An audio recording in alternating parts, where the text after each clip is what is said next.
Hello student, welcome back to my channel. Uttarakhand में जो आप लोग की लेखाकार एंड सहायक लेखाकार की वैकेंसी आई है, उसमें फॉर्म फिलिंग ऑलरेडी स्टार्ट हो चुकी है। उस पर एक अलग से सेपरेट वीडियो मैंने बनाई थी, तो उसमें डिटेल में उसके बारे में मैंने आपको समझाया था कि इसमें क्या एजुकेशनल क्वालिफिकेशन आपके पास होनी चाहिए और किस तरह से आपका एग्जाम का पैटर्न रहेगा, फीस क्या है, सारी चीज़ें हमने वहाँ पर डिस्कस करी थी। आज की वीडियो में हम इसका डिटेल में सिलेबस डिस्कस करेंगे कि क्या क्या चीज़ें आपको पढ़नी है, क्योंकि इसमें टाइम कम है आपके पास। अक्टूबर में इसका एग्जाम है, एग्जाम डेट ऑलरेडी आ चुकी है। अक्टूबर में इसका पेपर होने वाला है, तो आपके पास बहुत टाइम नहीं है। तो पहले से ही आप लोग काफ़ी तैयारी कर ही रहे होंगे और अब उसमें को अगर आपके जो पॉइंट्स छूट गए हैं, आप आपको पढ़ने हैं, उसको ज़रूर से पढ़ लीजिएगा। और साथ ही किस तरह का इसका एग्ज़ाम पहले आया है, कैसे कैसा पहले पेपर रहा है, उसके प्रीवियस ईयर के क्वेश्चंस मैं आप लोग के लिए बहुत जल्दी लेकर के आऊँगी, इससे कि आप लोग उसको सॉल्व कर लीजिए। कई बार ऐसा होता है कि प्रीवियस ईयर के क्वेश्चंस रिपीट हो जाते हैं या फिर उसमें से रिलेटेड क्वेश्चंस आते हैं, तो वहाँ पर वो आपके मार्क्स और अच्छे हो जाएँगे। तो यहाँ पर वैसे ही क्वेश्चंस भी मैं आप लोग के लिए लेकर के आऊँगी। यहाँ पे आप सिलेबस देख रहे होंगे, 100 क्वेश्चंस आएँगे आपके, 100 मार्क्स के होंगे, 2 घंटे का टाइम रहने वाला है। यहाँ पर अलग-अलग यूनिट वाइज़ दे रखा है, ये हिंदी और इंग्लिश दोनों में ही आपका सिलेबस अवेलेबल है, जिसको मैं अपने टेलीग्राम चैनल पे अपलोड कर दूँगी, तो उस टेलीग्राम चैनल से आप लोग उसको डाउनलोड कर लीजिएगा। लिंक आपको कहाँ मिलेगा टेलीग्राम चैनल का? डिस्क्रिप्शन में भी मिल जाएगा, साथ में पिन कर दूँगी कमेंट में, पिन कमेंट में भी आपको मिल जाएगा। आप वहाँ से टेलीग्राम चैनल को जॉइन कर सकते हैं। तो अब देख लेते हैं यहाँ पर सिलेबस में। सबसे पहले यूनिट 1 में क्या पढ़ना है आपको? वित्तीय लेखांकन, कंप्यूटरीकृत लेखांकन और लागत लेखांकन। तो फाइनेंशियल अकाउंटिंग, अगर आप फाइनेंशियल अकाउंटिंग पढ़ना चाह रहे हैं तो अभी जो चल रहा है मेरे चैनल पर यूपी ट्रिपल एससी का चल रहा है बैच, फ्री बैच है पूरी तरह से। यस, ऑडिटर और असिस्टेंट अकाउंटेंट का चल रहा है, जिसमें कि फाइनेंशियल अकाउंटिंग से रिलेटेड चीज़ें मैंने पढ़ाई हैं, तो उस बैच से भी आप इसको पढ़ सकते हैं। आप कई वाला पोर्शन उससे कंप्लीट हो जाएगा, अच्छे से तैयारी आपकी हो जाएगी। वहाँ पर लेक्चर्स वीडियो भी हैं और उसमें एमसीक्यूज भी मैंने सॉल्व करवाए हैं, तो इसको आप उससे आसानी से पढ़ सकते हैं। तो इसमें क्या-क्या चीज़ें पूछी गई हैं कि लेखांकन का अर्थ और उसका क्षेत्र, लेखांकन सिद्धांत, लेखांकन के समीकरण, परंपराएं, दोहरी पृष्ठ प्रणाली, लेखांकन मानक, ज्ञान बुनियादी लेखांकन, शब्दावली, जीएसटी, पूंजी और आयकर व्यय की अवधारणा, लेखांकन प्रक्रिया, जर्नल लेजर, सहायक पुस्तकें, तलपट त्रुटियों का सुधार, यानी जितनी भी चीजें फाइनेंशियल अकाउंटिंग में आपने पढ़ी होंगी, चाहे वो 12th में बात करें या फिर हम बात करें ग्रेजुएशन में, जो फाइनेंशियल अकाउंटिंग होती है, पूरा ही सिलेबस यहाँ पर कंप्लीट आपका दे रखा है। फाइनल अकाउंट्स हैं, पार्टनरशिप है या फिर शेयर्स से रिलेटेड हो जाता है, जिसमें कि शेयर्स को इशू कैसे करना है, फॉरफीचर उसका री इशू कैसे करेंगे, जो रिडेम्पशन होता है डिबेंचर्स का वो कैसे होगा, ये सारी चीज़ें इसमें आपकी आएँगी।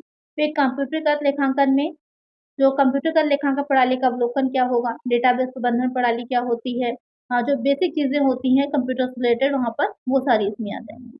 लागत लेखांकन की अगर हम बात करें तो कॉस्ट अकाउंटिंग में उसकी मीनिंग क्या होती है, उसका प्रकृति नेचर क्या है, क्षेत्र स्कोप क्या है, उद्देश्य, उसके ऑब्जेक्टिव्स, उसके बेनिफिट्स क्या होते हैं। लागत की अवधारणाएँ अलग-अलग, लागत के तत्व जो कि 3 होंगे आपके, सामग्री, श्रम और ओवरहेड।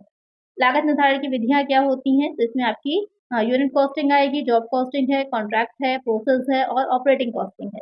ओवरहेड का वर्गीकरण है, आवंटन और अवशोषण है, वेतन भुगतान की विधियाँ, जो वेज पेमेंट मेथड क्या होता है और किस तरह से जो वेजेस इंसेंटिव होता है, उसकी क्या योजनाएँ होती हैं, जिसमें कि हाउस रोवन ये सारी आ जाएँगी आपकी। स्कंध नियंत्रण है, मटेरियल कंट्रोल, लागत और वित्तीय खातों का समाधान, सीमांत लागत और लागत मात्रा, लाभ विश्लेषण, लागत नियंत्रण और लागत में कमी। यानी कि कॉस्ट अकाउंटिंग में भी अच्छा खासा सिलेबस है, बहुत कुछ इंक्लूड किया हुआ है और यहाँ पर ये न्यूमेरिकल है। ये सब आपके न्यूमेरिकल क्वेश्चंस यहाँ से पूछे जाते हैं, तो उसको आपको अच्छे से पढ़ना होगा न्यूमेरिकल क्वेश्चंस को सॉल्व करने के लिए। उसके बाद आ जाता है अब यूनिट सेकंड। अकाउंटिंग खत्म हो गया, अब आपका ये शुरू हो जाता है सेकंड वाला यूनिट। इसमें आएगा फाइनेंशियल मैनेजमेंट और वित्तीय विवरण विश्लेषण, यानी कि किस तरह से उसको विश्लेषण किया जाता है, जिसमें कि आपका वित्तीय प्रबंध में उसकी नेचर, प्रकृति, क्षेत्र, उद्देश्य, महत्व आएगा। वित्तीय कार्य, पूंजीकरण और पूंजी संरचना के सिद्धांत, पूंजी की लागत, निवेश निर्णय, वित्त पोषण निर्णय, लाभांश निर्णय, कार्यशील पूंजी प्रबंधन, वित्तीय प्रबंधन में समकालीन मुद्दे और नवीन प्रगतियाँ। ये आपके वित्तीय प्रबंधन का है। उसके बाद उसमें आगे वित्तीय विश्लेषण में क्या-क्या चीज़ें आएँगी, कंपनी के में क्या जो फाइनेंशियल स्टेटमेंट बनते हैं उसमें कौन-कौन सी चीज़ें आती हैं, उसकी मीनिंग, प्रकृति, उपयोग, इसमें जो इम्पोर्टेंट है, इम्पोर्टेंट में आपसे जो फॉर्मेट है उससे रिलेटेड क्वेश्चन आ सकते हैं या फिर इसके अलावा जो कंपनी अधिनियम 2013 के अनुसूची 3 के अनुसार बनाया जाता है, उसमें क्या-क्या चीज़ें शामिल की जाती हैं, उससे रिलेटेड है। वित्तीय विवरण के विश्लेषण की विधियाँ, तुलनात्मक वित्तीय विवरण, यहाँ पर जो न्यूमेरिकल है और जहाँ से पूछा जाता है अनुपात विश्लेषण, इससे बहुत क्वेश्चन आपके आएँगे जो कि न्यूमेरिकल भी होंगे। अनुपातों की गणना, कोष प्रभाव विवरण और रोकड़ प्रभाव विवरण। ये 3 चीज़ें बहुत इंपॉर्टेंट है इसमें, जहाँ से क्वेश्चन आपके ज़्यादा बनते हैं और न्यूमेरिकल बनते हैं। फिर आ जाता है यूनिट थर्ड। यूनिट थर्ड में है मुद्रा, बैंकिंग और वित्तीय बाजार। कि मुद्रा और बैंकिंग क्या होती है? तो मुद्रा क्या है? मुद्रा का अर्थ, कार्य, महत्व, प्रकार, नोटों के निर्गमन की विधियां, भारत में के कारण का विशेष संदर्भ, मुद्रास्फीति और अपस्फीति, इन्फ्लेशन और डिफ्लेशन, ये भी इंपॉर्टेंट है। बैंकिंग क्या होती है? परिभाषा, इसमें आपके सारे बैंक भी आ जाते हैं, उससे भी क्वेश्चन आएंगे कि वाणिज्यिक बैंक क्या होते हैं, ई बैंकिंग क्या है, डिजिटल भुगतान क्या है, रिजर्व बैंक, ये तो बहुत इंपॉर्टेंट है, आरबीआई किस तरह कार्य करता है, उसके कार्य कौन-कौन से होते हैं, मौद्रिक और उसकी राजकोषीय नीति के उपकरण क्या होंगे, स्वतंत्रता के बाद की मौद्रिक नीति क्या रही थी, और बैंकिंग में समकालीन मुद्दे और हाल की प्रवृत्तियाँ। फिर आ जाता है वित्तीय बाजार। इसमें आपके आ जाते हैं मुद्रा और पूंजी बाजार, 2 तरह के मार्केट होते हैं, कैपिटल मार्केट और मनी मार्केट, दोनों आ जाते हैं। और उसमें primary and secondary financial market भी आ जाएगा, स्टॉक एक्सचेंज आएगा, और सेबी, भारतीय प्रतिभूति और विनिमय बोर्ड आ जाएगा। क्या है, किस तरह कार्य करता है, उससे रिलेटेड चीज़ें आपकी पूछी जाएँगी। उसके बाद यूनिट 4 आता है। यूनिट 4 में आ जाएगा व्यावसायिक संगठन, व्यावसायिक प्रबंधन और व्यापार। तो बिज़नेस ऑर्गेनाइज़ेशन क्या है, उसका विकास, उसके जो बेसिक प्रिंसिपल्स क्या थे, व्यावसायिक संगठन के रूप कितने टाइप का होता है, जिसमें कि आपके कौन-कौन से आ जाते हैं अलग-अलग। देखिए संगठन है या फिर स्टाफ एंड कर्मचारी संगठन है, इससे रिलेटेड है। सार्वजनिक, निजी और वैश्विक उद्यम है, उद्यम कितने टाइप के होते हैं, ये सब आ जाएगा इसमें। फिर व्यावसायिक प्रबंधन है, अर्थ, प्रकृति, महत्व, प्रबंध के सिद्धांत, जिसमें कि आपके टेलर का भी आप पूछा जा सकता है, जो कि इम्पोर्टेंट है ज़्यादा, जो पूछा जाता है। और प्रबंधन के कार्य क्या होते हैं, योजना, निर्णय, निर्धारण, संगठनात्मक संरचना, स्टाफिंग, निर्देशन, प्रेरणा और नेतृत्व, समन्वय, नियंत्रण और संचार, अर्थ, प्रकार, प्रक्रिया और बाधाएं। फिर आ जाता है आंतरिक व्यापार। इसमें इंटरनल और एक्सटर्नल आपके बिजनेस के बारे में, इंटरनल और एक्सटर्नल ट्रेड के बारे में भी क्वेश्चन आएंगे। तो आंतरिक व्यापार में अर्थ और प्रकार क्या है, थोक व्यापारी क्या होगा, खुदरा व्यापारी क्या होता है, ये सारी चीजें। उसके बाद आ जाता है अंतर्राष्ट्रीय व्यापार। अंतर्राष्ट्रीय व्यापार यानी कि इंटरनेशनल ट्रेड, अवधारणा क्या होती है, लाभ, निर्यात व्यापार क्या है, अर्थ प्रक्रिया, आयात व्यापार, अर्थ और प्रक्रिया उसकी, अंतर्राष्ट्रीय व्यापार में कौन कौन से डॉक्यूमेंट लगते हैं, यहाँ से क्वेश्चन बहुत बनता है। बिल ऑफ एक्सचेंज के बारे में पूछ सकता है आपसे, बिल ऑफ लोडिंग के बारे में पूछ सकता है।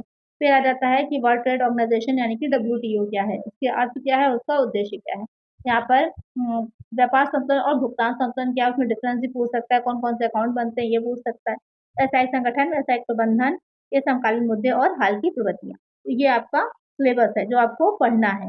उसके बाद नेक्स्ट आ जाता है इसमें व्यावसायिक अर्थशास्त्र एवं सांख्यिकी, यूनिट 5। यहाँ पर यूनिट 5 में आपकी बिजनेस इकोनॉमिक्स और स्टैटिस्टिक्स आ रही है। इसमें क्या क्या चीज़ें हैं कि इकोनॉमिक्स क्या होती है, उसकी मीनिंग क्या है, उसका नेचर, उसका क्षेत्र, कार्य प्रणाली उसकी, व्यष्टि और समष्टि अर्थशास्त्र क्या होती है, उपयोगिता का मापन किस तरह किया जाता है, यानी कि जो अर्थशास्त्र के जितने भी आपके नियम हैं वो सब भी इसमें शामिल किए गए हैं। सीमांत उपयोगिता ह्रास नियम है, समान सीमांत उपयोगिता का नियम, मांग अनुसूची और वक्र, मांग की लोच है, आपूर्ति की लोच है, मांग की लोच और आपूर्ति की लोच का मापन, जितने भी यहाँ पर जो उसके नियम है वो सारे ही शामिल कर लिए गए हैं। इसको भी आपको अच्छे से डिटेल में पढ़ना है। राष्ट्रीय और राज्य आय का संकलात्मक अवलोकन, उत्तराखंड की अर्थव्यवस्था की अवलोकन, ये सारी चीजें, क्योंकि 100 क्वेश्चन है तो बहुत अच्छे से सिलेबस यहाँ पर एक एक पॉइंट का क्वेश्चन आपके बनाए जा सकते हैं, तो आपको बहुत अच्छे से डिटेल में इसको पढ़ना होगा। फिर आ जाता है सांख्यिकी। सांख्यिकी में उसकी प्रकृति क्या है, उसका क्षेत्र, महत्व, सीमाएं क्या है, सांख्यिकी अन्वेषण, सांख्यिकी अन्वेषण की योजना, प्राथमिक और द्वितीयक डेटा क्या होता है, यानी कि प्राइमरी और सेकेंडरी डेटा क्या होता है, उसका कलेक्शन क्या हो, किस तरह से होता है, उसके मेथड्स क्या होते हैं, नमूनाकरण, सैम्पलिंग क्या होती है, उससे रिलेटेड है। उसका मीन, मोड, मीडियन भी यहाँ पर आ जाएगा। मीन क्या होता है, मोड क्या होता है, मीडियन क्या होता है, हार्मोनिक मीन क्या है, ज्योमेट्रिक मीन क्या है, और कैसे निकाला जाता है वो भी आएगा। अब किरण विषमता, सहसंबंध भी है यहाँ पर, कैलिब्रेशन सहसंबंध है, सूचकांक यानी कि इंडेक्स नंबर किस तरह से होते हैं, निकलते हैं, ये पूरा पोर्शन ज्यादातर आपका न्यूमेरिकल भी चला जाता है और थ्योरी भी, तो ये दोनों ही चीजों में इंपॉर्टेंट है इक्वली। यहाँ पर जो आपसे मीन, मोड, मीडियन है या फिर स्टैंडर्ड डिविएशन है, इससे रिलेटेड न्यूमेरिकल भी पूछ सकता है, और यहाँ पर ये पोर्शन जो इससे आपके थ्योरी वाले क्वेश्चन भी बनते हैं। उसके बाद आ जाता है यूनिट 6। यूनिट 6 में आ जाएगा विपणन प्रबंधन और व्यावसायिक वातावरण, यानी कि मार्केटिंग भी इसमें शामिल हो जाती है। मार्केटिंग क्या होती है, उसका क्षेत्र क्या है, महत्व क्या है, कितने टाइप की रहती है, अलग अलग किस तरह से उत्पाद मिश्रण क्या होता है, ब्रांडिंग, पैकेजिंग, लेबलिंग, और उत्पाद जीवन चक्र, मूल्य निर्धारण किस तरह से होगा, कीमत की बात करने वाले कारक कौन कौन से होते हैं, प्राइस पॉलिसीज किस तरह डिसाइड होंगी, ये सारी आ जाएंगी। फिर व्यावसायिक वातावरण, बिज़नेस का एनवायरनमेंट कैसा होगा। अवधारणा और महत्व, व्यावसायिक वातावरण के आयाम कौन से होते हैं, जिसमें कि आर्थिक, सामाजिक, तकनीकी, राजनीतिक और कानूनी, यानी जितने टाइप का होता है पर्यावरण, वो यहाँ पर उसके बारे में आपको डिटेल में पूछा जाएगा। और इसमें एक चीज़ इम्पोर्टेंट है, उपभोक्ता संरक्षण अधिनियम, इससे रिलेटेड क्वेश्चन भी आपके आएँगे। फिर यहाँ पर लास्ट आ जाता है अंकेक्षण, कराधान और व्यापारिक संनियम, जिसमें कि ऑडिटिंग क्या होती है, कितने टाइप्स की होती है, ऑडिटर कौन होगा, किस तरह से जाँच की जाती है, आंतरिक नियंत्रण क्या है, ये सारी चीज़ें हैं। अंकेक्षण की प्रक्रिया में वाउचरिंग क्या होती है, किस तरह से की जाती है, उससे रिलेटेड आएगा। इनकम टैक्स में यहाँ पर इनकम टैक्स में क्या होता है, उसकी मेन जो बेसिक डेफिनेशंस हैं, जो रेजिडेंशियल स्टेटस यानी कि निवास स्थिति होती है, क्या होती है, किस तरह से कर देयता बनती है, और एग्रीकल्चर इनकम होती क्या है, कितने टाइप की होती है, उससे रिलेटेड क्वेश्चंस आपके आते हैं। जो आय के 5 शीर्षक होते हैं, उसके बारे में पूछा जाएगा। जो कटौतियाँ होती हैं और यानी कि 80C से 80U तक की जो कटौतियाँ होती हैं, अब तो काफ़ी चेंजेस हो गए हैं, क्योंकि अब किस तरह का आ गया, अब आपका जो चल रहा है वो इनकम टैक्स एक्ट 2025 चल रहा है। तो बहुत से चेंजेस आए हैं, तो उस चेंजेस को ज़रूर से पढ़ लीजिएगा, क्योंकि अब 2025 जो नया एक्ट आया है, आईटी एक्ट, इसमें काफ़ी चेंजेस कर दिए गए हैं पुराने एक्ट से। तो उसको चेंजेस को पढ़ लीजिएगा। जिससे कि अगर पुराना आपने क्वेश्चन वहाँ से बन जाता है तो आपकी गलती ना हो, और देख लीजिएगा क्वेश्चन में क्या पूछ रहा है 2025 के अकॉर्डिंग या पुराने वाले के अकॉर्डिंग, क्योंकि दोनों ही चल रहे हैं, तो वहाँ पर कंफ्यूजन होने की संभावना है। तो क्वेश्चन में पूछेगा आपसे कि किस कर निर्धारण वर्ष के अकॉर्डिंग आपसे क्वेश्चन पूछ रहा है। उसके बाद आ जाता है जीएसटी। जीएसटी में भी रिफॉर्म हुआ है, उसमें भी चेंजेस आए हैं, तो उसको भी देख लीजिएगा।